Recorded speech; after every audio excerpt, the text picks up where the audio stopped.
নমস্কাৰ, মই তৃপ্তি ৰাণী ৰাজবংশী স্বাগতম জনাইছোঁ মোৰ অন্য এটা ভিডিঅ'লৈ। আশা কৰোঁ আপোনালোক সকলো ভালে আছে। আহক তেতিয়াহ'লে মোৰ আজি বিষয়টোৰ মাজলৈ সোমাই যাওঁ। আপোনালোক ইমানে জানে বাৰু নাৰ্কো টেষ্টৰ বিষয়ে? বলক তেতিয়াহ'লে আজি নাৰ্কো টেষ্টৰ বিষয়ে অলপমান জানো। নাৰ্কো টেষ্ট হৈছে এনাস্থেটিয়া, আৰু এই এনাটো এটা ড্ৰাগছৰ দৰে ইনজেকশ্যন হয়। তাৰ নাম হৈছে থ্ৰম ইনজেকশ্যন। এই ইনজেকশ্যনটো আচলতে অপৰাধীক দিয়া হয়।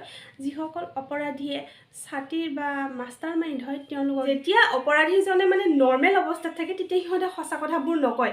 সেইবাবে নিচাযুক্ত সেই থ্ৰম ইনজেকশ্যনটো দি পেলাই সিহঁতক অৱচেতন আৰু চেতন অৱস্থাৰ মাজত ৰাখি পেলাই সিহঁতৰ মুখৰ পৰা সঁচা কথাবোৰ ওলাবলৈ যত্ন কৰে। যি অপৰাধ আছিলে, যি অপৰাধ সিহঁতে কৰিছিল, সেই অপৰাধ ৰিলেটেড কিছুমান কথা উলিয়াবলৈ মানে যত্ন কৰে।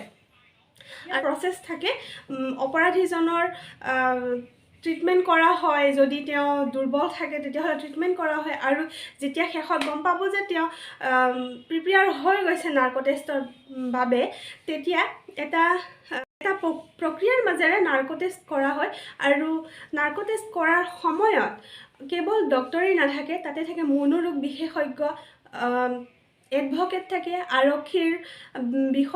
আৰক্ষীসকল থাকে, তাৰপিছত ডক্তৰৰ টীম থাকে। তেনেকৈ এটা যথেষ্ট জটিল আৰু এটা দীঘলীয়া প্ৰক্ৰিয়াৰে নাৰ্কো টেষ্ট সম্পন্ন কৰা হয় অপৰাধীজনৰ লগত। এতিয়া আপোনালোকে গম পালে নাৰ্কো টেষ্টৰ বিষয়ে, থুলমূলকৈ অলপমান হ'লেও বুজি পালে, আভাস এটা পালে।